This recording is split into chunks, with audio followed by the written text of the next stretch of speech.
amigos? Soy Liliana. Esto es Encendiendo tus sentidos, un espacio donde abrazaremos la maravillosa sensación de vivir. Bienvenidos.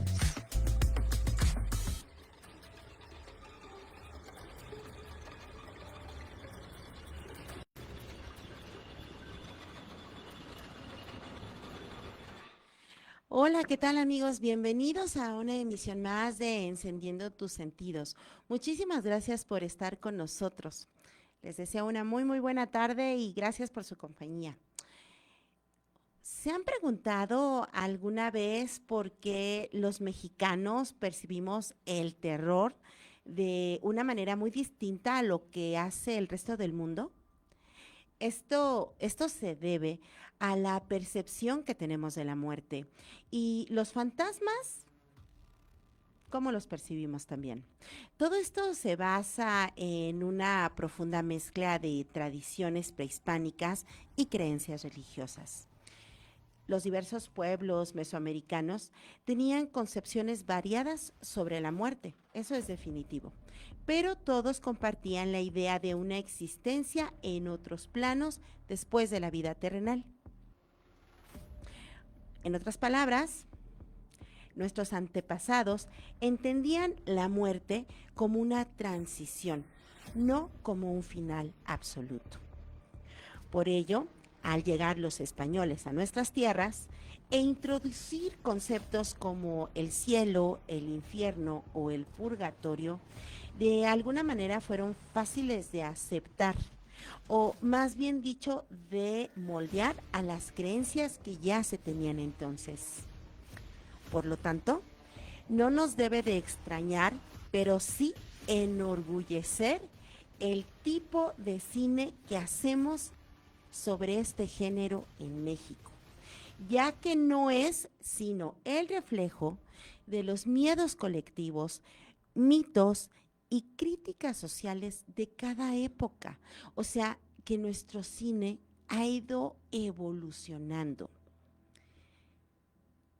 Desde sus inicios, que fue por ahí de los años 30 del siglo pasado, apoyándose principalmente en leyendas locales y atmósferas obscuras o de abandono, hasta el día de hoy, con una nueva generación de cineastas que mezclan el folclore mexicano con elementos contemporáneos y actualmente, estamos haciendo cosas con stop motion.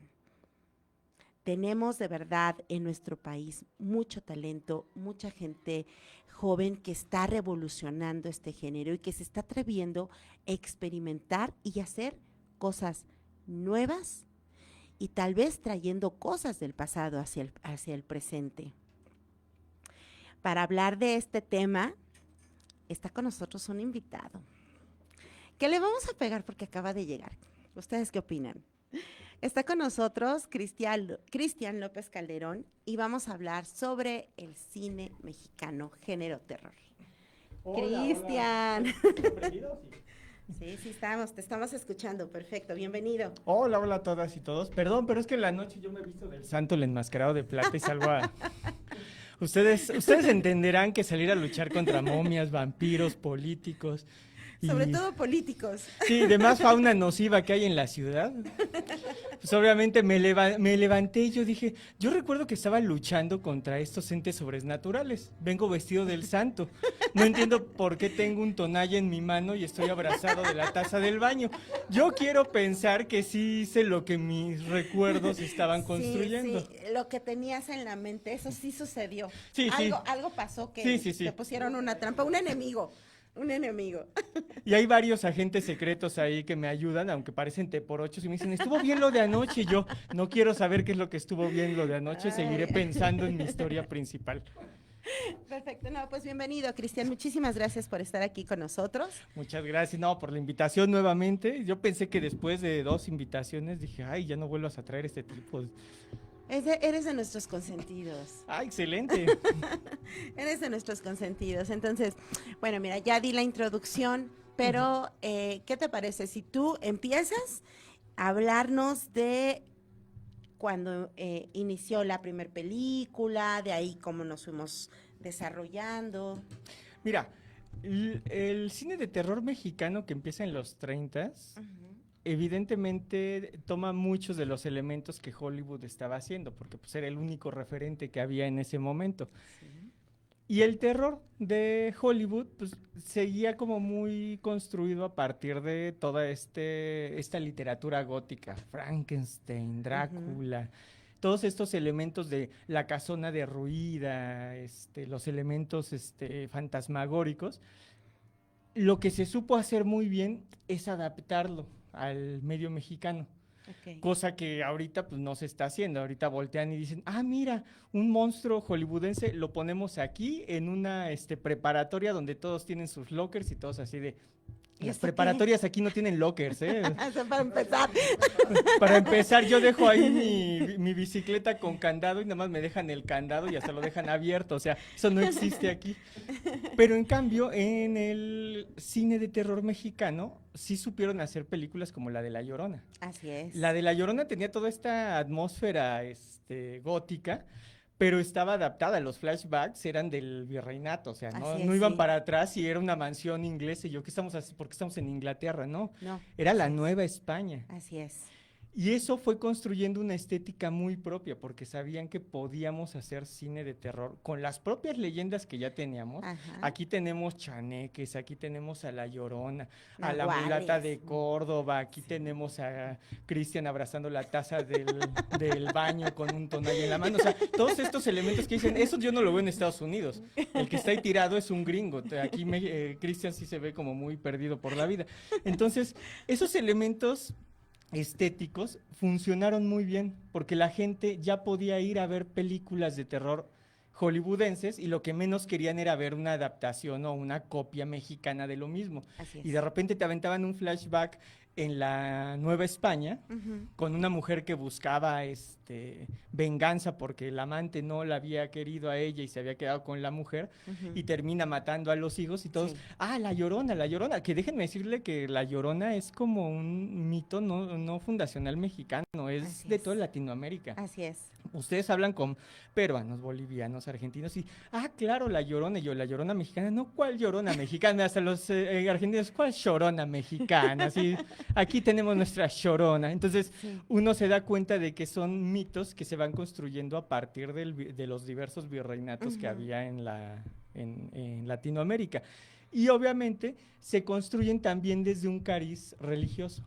Así es. Algo que no tiene el cine de Hollywood, porque pues está retomando lo gótico y lo gótico viene de Inglaterra, es que aquí siempre va a tener un toque profundamente religioso. El Vampiro, que también fue una de estas películas buenísimas, muy pues buena. obviamente se podía echar para atrás con agua bendita, eso no pasaba de repente en el cine de terror hollywoodense. Entonces aquí hay un raigambre católico pegado con todas nuestras leyendas virreinales. Así es. Entonces, sí, así como nos acaba de platicar Cristian, era pues los escenarios y los temas que se utilizaban para realizar las películas en ese entonces. También a mí me gustaría mucho hablar de Juan Bustillo Oro, que está considerado como el padre de este género en México, porque fue de los primeros que hizo películas. Y igual utilizó escenarios como fueron conventos abandonados, lugares muy oscuros, y realizó una película que era Los Monjes. Es el fantasma del convento. Y Dos Monjes, son dos películas que hace, y de allí pues vamos avanzando. Cristian ya mencionó El Vampiro, La Llorona, Germán Robles, La Llorona obviamente, pero bueno, me quiero enfocar un poquito, ya que nos adelantamos un poco a este tema de El Vampiro con Germán Robles. Tuvo actuaciones como Abel Salazar, que sí se involucró en varias películas de terror, que fueron La Maldición de La Llorona, que es de las que más me gusta, porque aparte es un tema feminista, aunque no queramos. Fue así como de que pues te toca matar al marido, ¿no? Para que resucite La Llorona, y era una generación tras generación de mujeres que estuvieron haciendo esto para poderle dar vida nuevamente a Doña Marina. Ah, claro, ¿No? claro. Así es muy buena película, está en YouTube, de verdad, véanla. Cuando yo era niña hace 100 años, era de las películas que más miedo me daban, entonces es muy buena. Además, Germán Robles estuvo participando en la secuela, que fue El ataúd del vampiro, e hizo la voz de Fray Godofredo en esta, ¿cómo le podemos llamar? Saga de las leyendas que hizo Anima Studios, por lo menos en la primera entrega, que fue la leyenda de la Nahuala, ¿vale? Pero a ver, Cristian, tú que eres el bueno para la literatura. Ay, bueno. Ahí tenemos películas muy buenas Sí. basadas en libros. A ver, platícanos de esto. Mira, incluso con Taboada, pero tú empezaste con Bustillos. Taboada. Con Bustillos esta Pero Taboada del... quiero como que hagamos un momento muy especial con Taboada. No, claro, es Sí, que porque Taboada terminó incluso influenciando mucho. Quien haya visto Cronos de Guillermo del Toro, eso está Ujú. influenciado por Taboada Sí, y su claro. estética. Pero empezaste con Bustillos. Bustillos en El fantasma del convento es buenísimo porque empieza a meter, y él mete este tema también de lo sobrenatural, pero sí toma él ya de repente, cuando ya estaba un poco gastado todo lo del virreinato y todo lo de las leyendas y el asunto religioso, se empieza a agotar el cine de terror mexicano, y lo que hace Bustillos es, vamos ahora sí a meter algunos elementos hollywoodenses, Ujú. pero vamos a volver a Ah, sí. adaptarlos.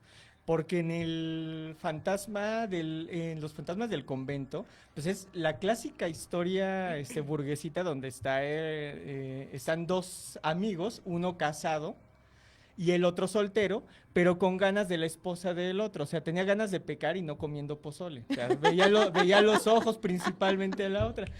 Y justamente este triángulo amoroso viene mucho del cine hollywoodense, esta historia de traición, de thrillers psicológicos.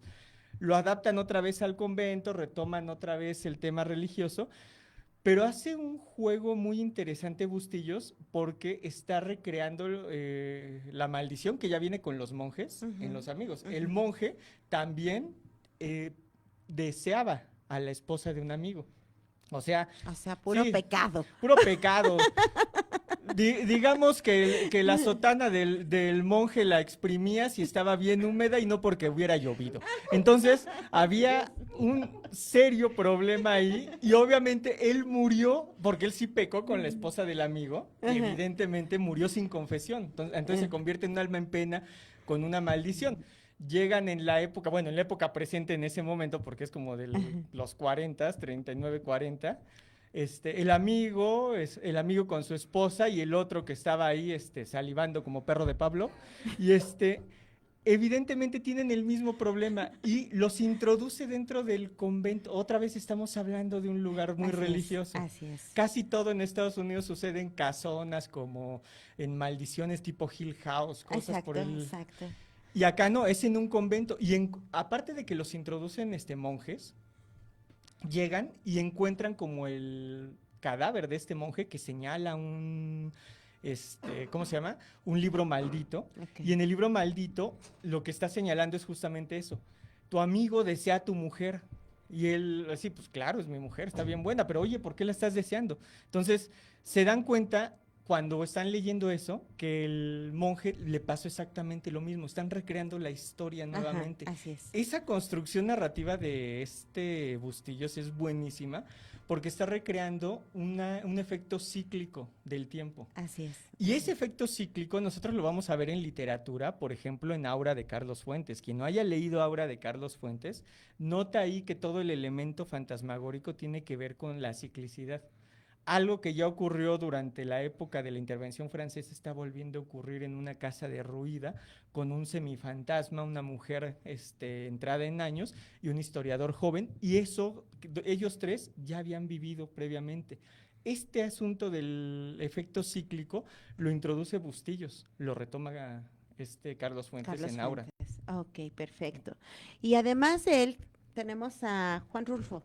Ay, Juan Rulfo. Y no podemos dejar de lado porque es como de las historias más interesantes que tenemos y que han hecho terror, bueno, es una historia de terror, No, fantasmas. no, y es una muy buena historia. Sí, Déjenme sí, sí. decirles, yo sé, a riesgo de que muchos se me vayan a la yugular, no me vayan a morder como vampiros porque todavía hay alcohol en mi sistema, este, que lo de Juan Rulfo, bueno, que más bien la película nueva que se hizo de Sí, Pedro de Páramo, Pedro Páramo. quedó mucho a deber, y ahorita les digo por qué. El asunto es que Juan Rulfo era fotógrafo y él tenía una mirada muy visual, todo lo veía en escenas. Siempre lo veía como en forma fotográfica, como describirte una escena, describirte un escenario para que tú lo estuvieras imaginando y con su secuencia. Entonces, él de hecho, cuando dicen, él nada más escribió El Gallo de Oro, Pedro Páramo y el librito de cuentos de El Llano en Llamas, no, él escribió y corrigió cantidad de guiones cinematográficos. Entonces, él tenía esta mirada. Por eso la construcción de Pedro Páramo es así como tan narrativa, pero también de repente disruptiva, de que te está contando una historia, se rompe y empieza en otra, y en la que sigue vuelve a retomar y va entretejiendo. ¿Por qué no te pierdes? Porque todo te lo construye en escenas y cuando ves el escenario dices, es otra vez Pedro Páramo, es otra vez su papá, es su hijo. Entonces, lo hacía de una manera en que él construye la novela de fantasmas con una historia también de venganza de Pedro Páramo contra todo el pueblo por Así haber es. cortado el periodo de duelo hacia su amada. Y él agarra y lo construye de una manera muy cinematográfica. Tú lees el libro y te estás imaginando la película. Bueno, más bien te estás imaginando las escenas. Las escenas, La sí. película, digo, la ¿Estamos película, hablando de la nueva? ¿Vas a hablar de la sí, película sí, nueva? sí, Ok, de perfecto. Pedro Páramo. No es mala película. El problema es que eso era bueno, es un director que pues no era nuevo, no es nuevo. Tuvo a los mejores actores de su generación y tiene un guión a prueba de fallas, porque era pues, la historia de Pedro Páramo desde los años 50 ya construida, ya en forma cinematográfica.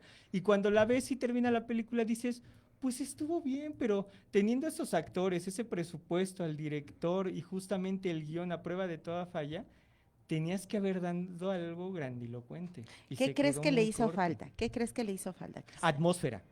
La atmósfera estaba como muy construida, muy iluminada. Para los que les gustan el cine de superhéroes, que a quien criticaron mucho fue ya aquí tenemos uno, a Aquí Zack tenemos uno. Snyder, porque todas las escenas las hacía oscuras. Uno prácticamente iba al cine y ponía su vela para ver de qué se trataba. Esa atmósfera como muy oscura hubiera funcionado mucho mejor en la película de Pedro Páramo. Ok, Estaba demasiado iluminada. Tú dices, es mucha iluminación para una película que te esté exigiendo que de repente se te aparezca un aparecido de claro. repente.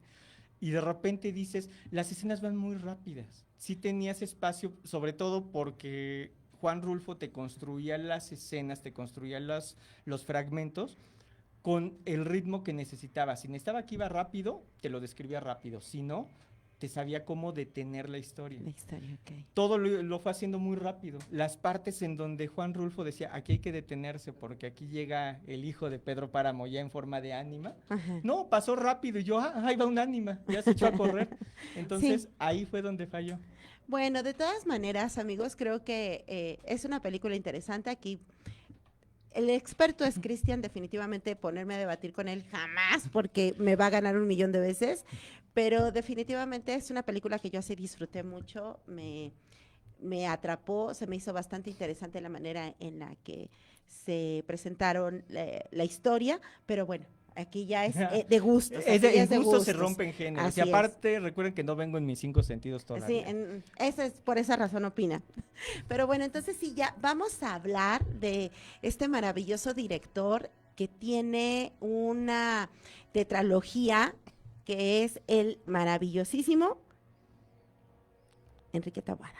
Taboada es buenísimo. Lo que pasa es que Taboada era una persona que estaba muy preparada para su época. Lo que pasa es que en ese momento productores, directores, eran muy dados simplemente a ver ¿cuál era el recurso más fácil? Recordemos que ya cuando llega Taboada 69, 70, Ujú. ya estamos en la edad de plata del cine mexicano. Así es. Ya estaba como muy en desuso, estaba muy refriteado.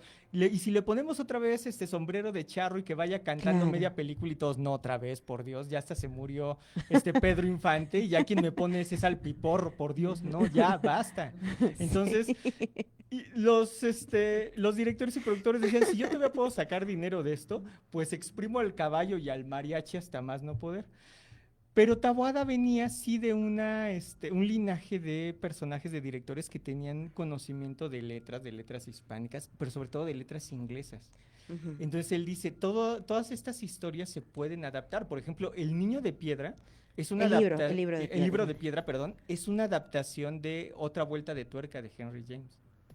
Ay, mira, Y esa no mucho, me la ajá, sabía. es básicamente la historia y maneja la misma atmósfera, nada más que la mexicaniza. O sea, la atmósfera de Otra Vuelta de Tuerca es de una institutriz que llega con a una casona, fue contratada por el papá de unos niños, pero él no puede estar, llega y prácticamente le dicen, tú vas a estar aquí con 2 o 3 servidumbre y te vas a encargar de la educación de los niños. Y ella empieza a describir en la historia que hay fantasmas, que hay aparecidos, que los niños los ven y que los están tratando de encubrir. Entonces, pero de repente tú vas avanzando y dices, ¿en serio?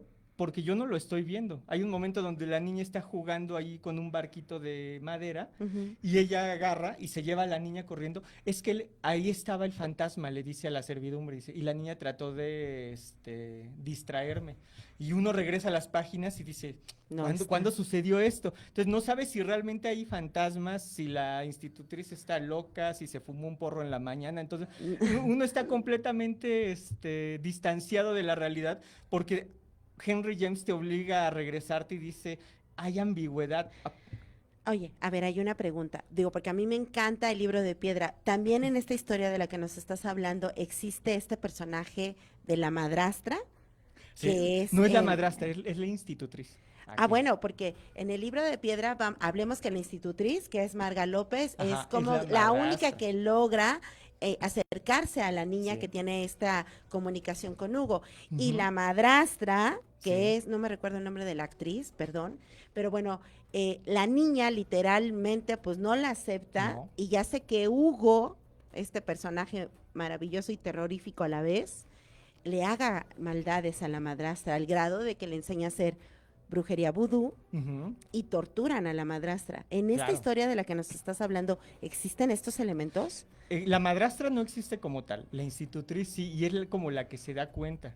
Y de repente al final uno sí siente creo que sí había fantasmas, pero nunca me lo señalaste correctamente. Pero entonces, qué maravilla hizo Taboada al hacer Exacto. la historia de esta manera en que nos presentó varios Sí. personajes, algo que fuera más fácil de digerir, porque es una historia magnífica No, y claro. sigue hasta la Está fecha. la influencia de Henry James, pero la historia de Taboada es completamente original. Está cambiada Perfecto. completamente. Yo cuando la vi por primera vez de adolescente dije, no, después de ver a Hugo dije, no, yo no quiero tener hijos. Entonces, ya estuvo, se me Sí, sí, es un aparece así personaje en la maravilloso. noche y de verdad Sí. yo solito me hago la vasectomía. Entonces, ahí hay, entonces uno se da cuenta que Taboada tenía esta capacidad, esta habilidad de repente de construir a partir de elementos ya de otras historias nuevas. ¿Y qué me dices de Hasta el viento tiene miedo? ¿También está basado en otra historia? No necesariamente, pero sí está basado en un conjunto de historias. El clásico orfanato de puras Internado de señoritas mujeres, ajá. es gringo. Y Sí. es pero la atmósfera del internado es bien inglés. Pero lo sabe adaptar muy bien aquí. De repente se da cuenta que se puede adaptar algo aquí, pero obviamente tiene que ser un instituto privado. Perfecto. Y también muy buena película, muy buena película. Si no la han visto, tanto Hasta el viento tiene miedo como El libro de piedra y Más negro que la noche, que ahorita vamos a hablar de esta. Veneno para las hadas. Pero Veneno para las hadas no está en YouTube. No, no está en No está en YouTube. YouTube. Desgraciadamente. Y ahorita vamos a hablar de ella porque también es a mí me encanta de este director cómo manejó los personajes y cómo de alguna manera nos hizo que en cada una de las entregas pues nos identificáramos con algún personaje. Hasta el viento tiene miedo, la venganza del más allá de una alumna contra la directora, que también Sí. es Marga López, maravillosa actriz. Y bueno, es la venganza ahí de esta hasta que logra pues matarla. Logra matarla. Marga López era el ajonjolí de todos los moles, porque Sí, aparte era pero muy buena actriz. era exacto, porque era versátil la señora. Sí, sí, sí. No, y Podía aparte la llorar y la veías podías y odiar. decías, ay, sí, yo sí la odio a usted, ¿eh? Claro, sí. No sé si pedirle el autógrafo o O o echarme a correr.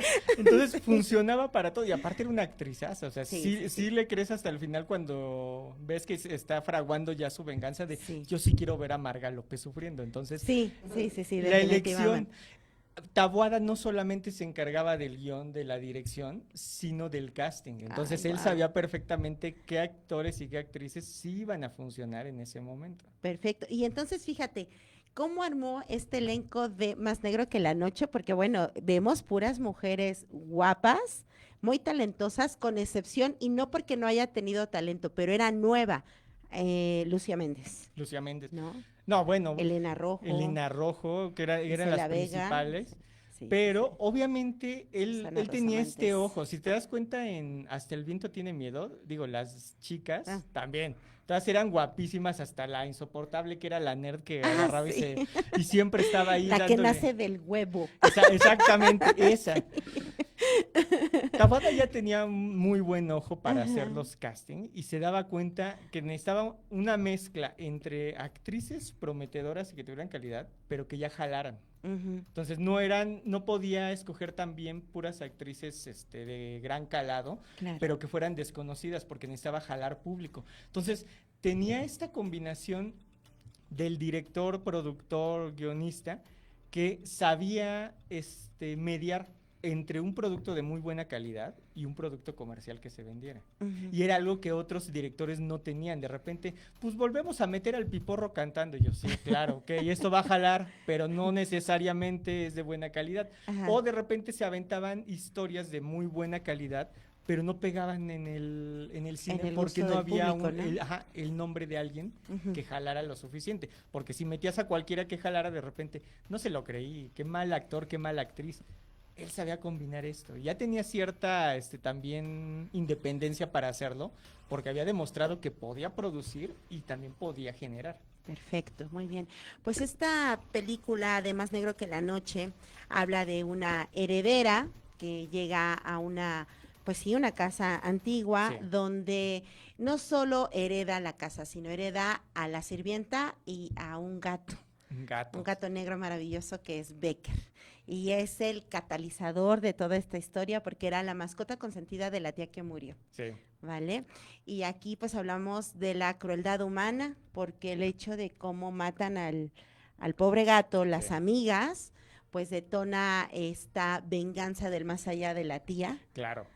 y Claro. hasta que igual las mata. Es muy buena película. Es muy buena y le buena hicieron un película. remake horrible. Ay, no, sí, no hablemos de los remakes porque Hay no, que decir fatales. que ese es el problema de repente de los remakes, que no nada más deben de jalar la historia, deben de notar de qué se trata en su contexto la historia Así es. para ver la ambientación. La ambientación de Taboada todavía estaba rescatando este cine gótico de los años 30 y del Ujú. siglo XIX. Entonces, por eso cuando vemos, no sé, en Hasta el viento tiene miedo, la última escena donde va subiendo en esta... En la escalera que va rechinando Ajá, y que todo va esto. rechinando, todo esto es gótico. Y entonces todo esto se va perdiendo en los nuevos remakes y tú dices, los nuevos remakes, Híjole, ay, sí. son horribles. Sí, sí, sí. Y sin embargo, Taboada logró influir despuesito a otros autores justamente como Guillermo del Toro. Así es. Guillermo del Toro tiene toda esa atmósfera, escuela, toda sí. esa escuela. Ujú. Solo que Guillermo del Toro también trae, vamos a hacer crítica social y al mismo tiempo vamos a hablar de este cine de terror. De O sea, terror, así si ustedes es. han visto El Espinazo del Diablo, El Laberinto del Fauno, todo esto siempre viene en un contexto de crítica política y social muy específico. Perfecto. En un momento ya hablaremos de Guillermo del Toro, que sí ha hecho muchas cosas, ha influido incluso a muchos cineastas en la actualidad, pero sí quiero hablar de esta última película que mencionaste hace rato, Veneno para las Hadas. A mí me gusta muchísimo porque todo lo que tenga que ver con niños y el terror se me hace como magnífico. Y aunque en el libro de piedra está involucrado pues 2 niños, hay mucha influencia de los adultos, Sí. cosa que en Veneno para las Hadas no. No, no, no. No. Veneno aquí para es- las hadas es la construcción del terror a través de la maquinación de los niños. Sí, es impresionante. Verónica y Sí, Renata y creo que se Renata, llama, ¿no? exacto. La niña buena. Renata es una pequeña, al parecer huérfana, que vive con la abuela. Y tiene una nana que le cuenta historias fantasiosas de brujas. Y la niña pues no tiene otra influencia más que esa. Y se cree bruja. Y se cree Y se bruja. cree bruja. Se cree bruja. Llega Renata, que es una niña buena, hija de unos papás que no creen en la religión. No, exactamente. Entonces también esto hace pues que la niña sí crea todo lo que Verónica le platica de que es una bruja y que la puede convertir en araña y Sí. bueno, esa película es maravillosa. La Es construcción de la maravillosa. maldad a través del pensamiento y la psique infantil es Así una es. verdadera maravilla. Sí, sí, sí. Porque te meten asuntos de, bueno, en otros lados, un niño puede estar influenciado por los padres y cuando crece se convierte en un monstruo. Pero aquí lo que te dicen es, aguas, ¿la maldad nace o se hace? Sí, Porque la niña ya puede venir influenciada por absolutamente nada y simplemente querer destruir o querer dañar a los demás. Entonces, Así es. con esa premisa, obviamente lo que hace Taboada es romper completamente con la idea de son los adultos los que generan el terror y la maldad, o sea, son los adultos que están deseando a la esposa del otro, son los adultos que están influenciando a la niña frente a Hugo, son los adultos los que están ahí, las que terminan matando al gato. Tú Ujú. dices, no, aquí Veneno para las hadas, y creo que eso es algo que sabía hacer Taboada muy bien, reconstituirse. Así es. No se repetía. Tú ves una película de Hasta el viento tiene miedo y cuando ves El niño de piedra, Nada dices, que ver. me dan miedo y no se parecen. Así es. No, Así es. no es una repetición constante del mismo elemento.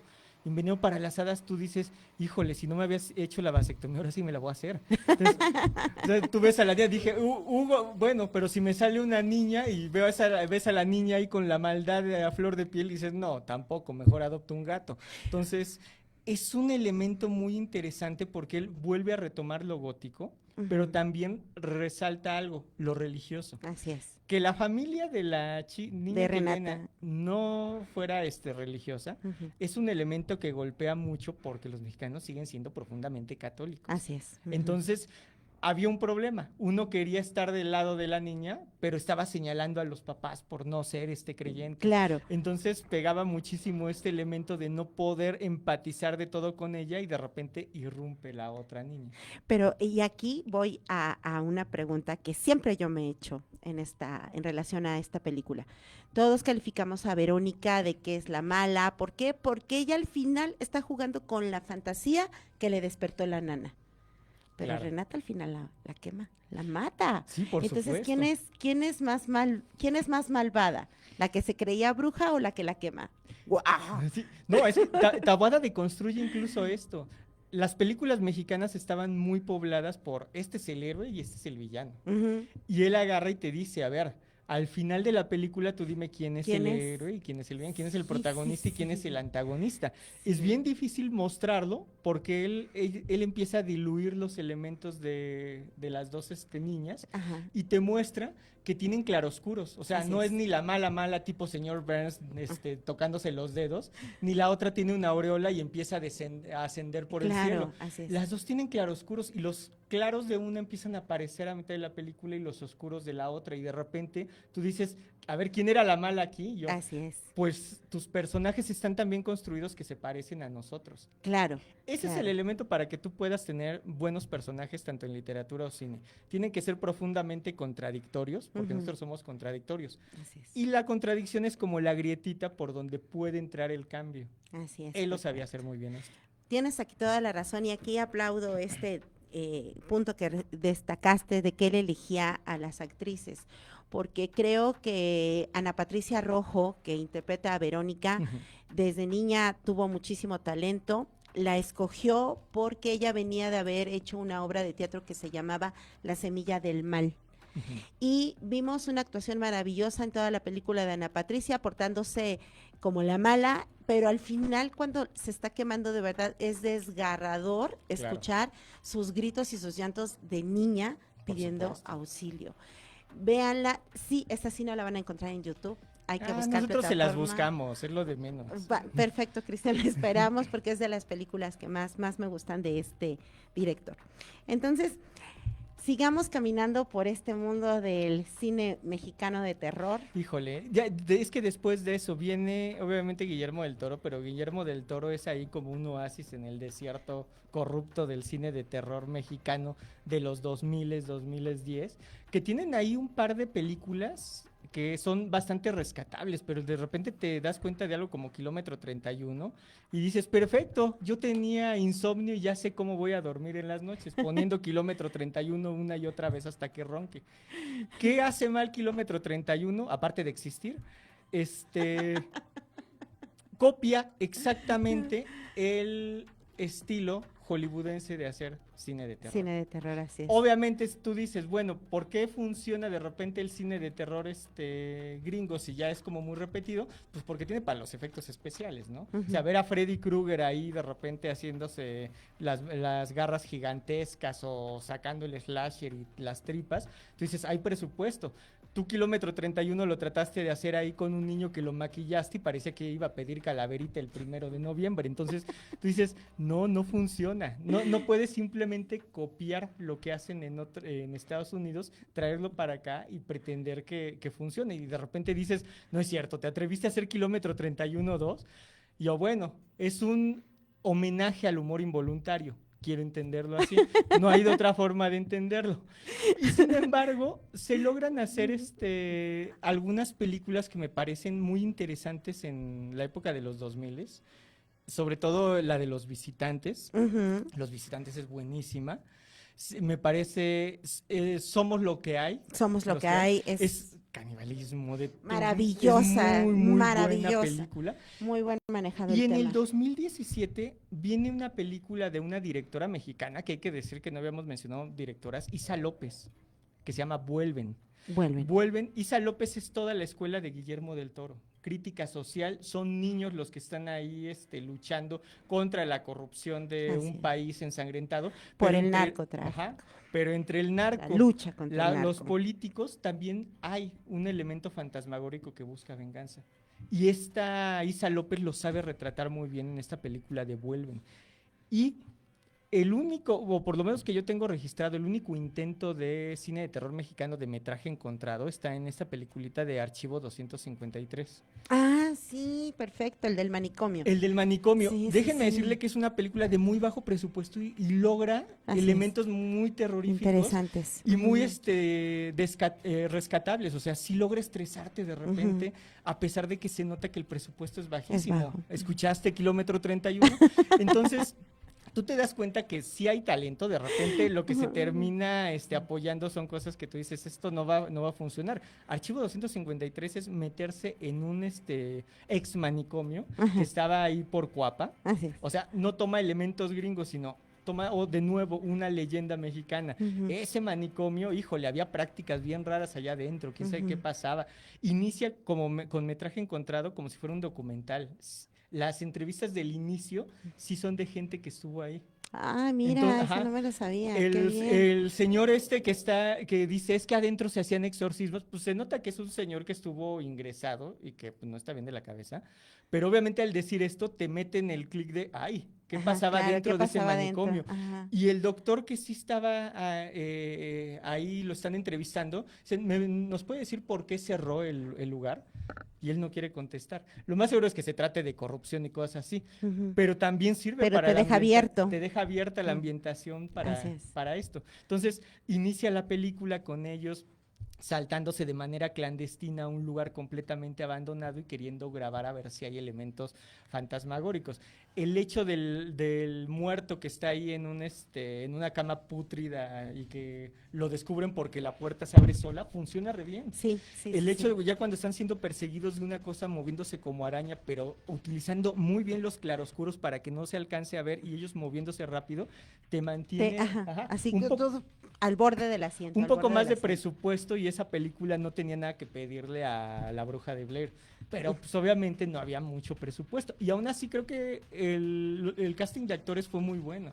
Logras esa confrontación, uno de los actores hace como el compañero insoportable que a todo le pone peros y logra mantener siempre el conflicto dentro de adentro. O sea, no todos están agarrados de la mano como si fuera el atalaya No, siempre están ahí peleándose constantemente y este encontronazo hace que de repente los veamos pelear y pase una figura por atrás. Entonces, ¿qué fue eso? ¿Qué fue eso? Claro.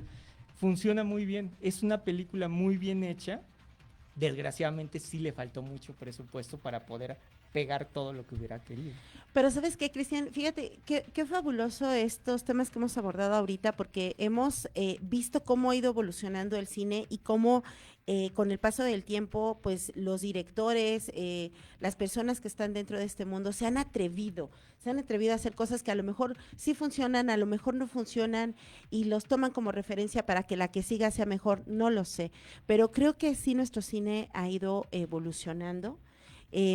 Estamos ahorita ante la puerta de tener nuestra primer película mexicana basada en el stop motion, que se llama Soy Frankelda. Aquí me estaban platicando que existe en HBO los 5 capítulos basados en esta historia y en este concepto, y ahora no me recuerdo si es 25 o 26 de octubre se estrena la película. 25. 23. Ah, ok, 22, 23, 24, 23 de octubre. Entonces, yo creo que vale la pena que le demos la oportunidad a lo que está haciendo pues nuestra gente, lo que le estamos dando al mundo y que creamos en nosotros más como mexicanos. Siempre que tocamos temas que tienen que ver con las raíces de nuestro país, a mí sí me gusta mucho hacer hincapié en que vamos a darnos la oportunidad, tenemos mucho talento, siempre le abrimos la puerta al extranjero, cuando aquí en México de verdad sí tenemos mucho que ofrecer. Entonces, estamos llegando casi al final del programa, Cristian, repito contigo, el tiempo se nos va volando, pero me gustaría que nos hablaras de una película que sí es de culto y que no podemos saltárnosla, Alucarda. Ay, es que Alucarda tiene todos los elementos de una película de brujas, pero de nuevo, muy bien adaptada al cine mexicano. Cuando hablamos de cine de brujas, siempre estamos hablando en Estados Unidos del protestantismo y de todas estas mujeres que fueron quemadas en la hoguera de los protestantes. Aquí lo vuelven a adaptar también al tema religioso mexicano, que estamos en un convento. Entonces, todos esos elementos que se dieron en los 60, 70 funcionaban muy bien precisamente porque había una adaptación, no solamente agarrabas y adaptabas, sino que componías a partir de nuestra propia realidad. Y Alucarda es una imagen de cómo se puede hacer cine de brujas sin tener que recurrir, o lo que se piensa que pueden ser brujas, sin tener que recurrir a los modelos de Estados Unidos necesariamente. Alucarda es una película de culto. Sí. Y es una película de culto porque toda la atmósfera va increciendo siempre. Sucede algo y lo siguiente que sucede no es de la misma magnitud, es cada vez más fuerte. Y las actuaciones incluso de la protagonista, que se me escapa ahorita el nombre. Tina. No me acuerdo, no me acuerdo el apellido, pero es Tina. Tina. Es buenísimo porque incluso en la descomposición de su rostro se va viendo también cómo va avanzando la historia. Claro. Su rostro desde el inicio es virginal, puro y profundamente bello. Ella misma, sin requerir maquillaje, ella misma hacía la gesticulación de cuando se sentía ya completamente rebasada. Y esta gesticulación no es tan sencilla, es un elemento que enseñan de repente en academias donde enseñan actuación, que por medio del cambio de tu rostro, tú puedas cambiar el registro de las sensaciones del espectador. Esto era lo que hacía muy bien ella en Alucarda. Esta actriz, así es. Y bueno, pensemos que después de esa película ella siguió haciendo películas donde la hacía de niña buena. Sí. Y telenovelas. No me acuerdo el apellido, pero bueno. Es un tema también muy amplio del cine mexicano de terror porque ha ido evolucionando, tenemos muchísimas propuestas en la actualidad. Cristian, yo te quiero agradecer porque el tiempo se nos fue. Gracias. Te quiero agradecer tu compañía, tus comentarios, como siempre, oportunos, interesantes y muy divertidos. Amigos, de verdad, muchísimas gracias por haber estado aquí con nosotros. Nuevamente la invitación a consumir el cine mexicano. Demos oportunidad a este nuevo grupo de cineastas que están haciendo cosas interesantes, importantes, y apoyemos lo que se está haciendo. Tenemos ahorita una apertura bastante grande con todas estas plataformas de streaming que tenemos.